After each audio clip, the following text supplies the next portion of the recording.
سلوت مواجهة سان جيرمان صعبة.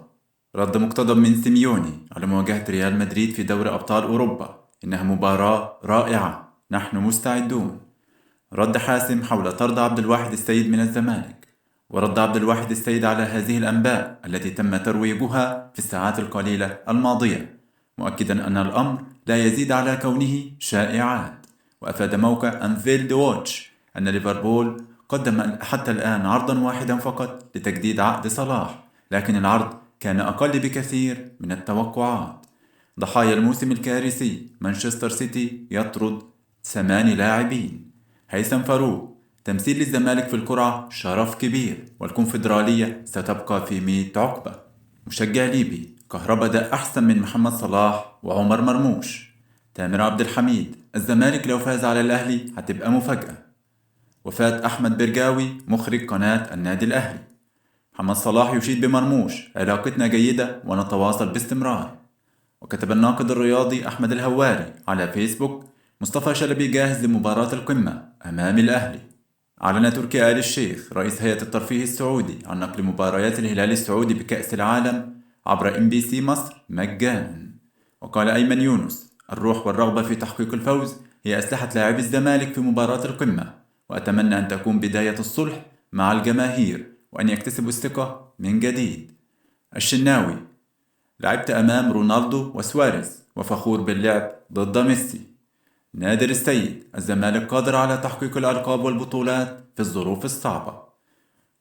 وقال تامر عبد الحميد: أتمنى أن يتواجد نادي الزمالك في دوري الأبطال مجددا، ومن وجهة نظري مباراة الزمالك ستكون سهلة، ولكن مباراة المصري أمام سيمبا ستكون صعبة للغاية. قائمة ممنوعات مباراة الأهلي والزمالك: اللافتات المسيئة، الشماريخ والألعاب النارية، أجهزة الليزر، المواد القابلة للاشتعال، العبوات الزجاجية والأدوات الحادة، والأسلحة، طائرات الديرون. تأكد الجهاز الفني بنادي الزمالك من جاهزية أحمد مصطفى زيزو للمشاركة مع الفريق في مواجهة الأهلي المقرر لها غدا السبت. أشاد جوارديولا مدرب مانشستر سيتي بقدرات الثنائي المصري عمر مرموش ومحمد صلاح قبل القمة النارية التي تجمع السيتي وليفربول الأحد المقبل. وأكد شبانة في تصريحات إذاعية أن الزمالك يقترب من أن يصبح أغنى نادي في الشرق الأوسط. وكتب إسلام صادق عبر فيسبوك: بن شرقي يطلب المشاركة في القمة، وبيسيرو يجهز مفاجأة للأهلي. وقال الغندور في بث مباشر عبر فيسبوك: كل المؤشرات بتقول إن النادي الأهلي أفضل، ولكن توقعاتي الشخصية تعادل القطبين في لقاء القمة رغم غياب عناصر مهمة ومؤثرة بالزمالك. وتابع: أهم حاجة تحكيم عادل للقاء. قرعة دوري أبطال أوروبا: صدام بين سان جيرمان وليفربول، والريال ضد أتليتيكو. وظهر كهربا من المطار بإطلالة رياضية كاجوال معلنا توجهه إلى تونس.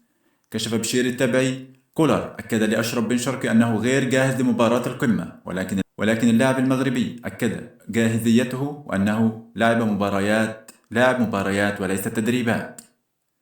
استقر الجهاز الفني بنادي الزمالك على الاعتماد على حارس المرمى محمد عواد في التشكيل الأساسي للفريق خلال لقاء القمة المرتقب ضد الأهلي. منحت إدارة نادي مانشستر سيتي الإسباني بيب جوارديولا مدرب الفريق حق تقرير مستقبله عقب نهاية الموسم الجاري.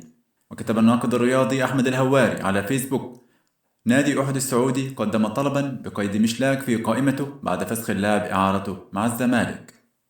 وقد علم صدى البلد أن أشرف بن شرقي طلب المشاركة في القمة أمام الزمالك، ويبذل اللاعب جهودا كبيرة من أجل المشاركة في المباراة المرتقبة. وكتب أحمد عبد الباسط على فيسبوك: مباراة الأهلي والزمالك ستقام بتقنية الفار القديمة وخطوطها البدائية، والتي سيتعامل معها حكم الفار النرويجي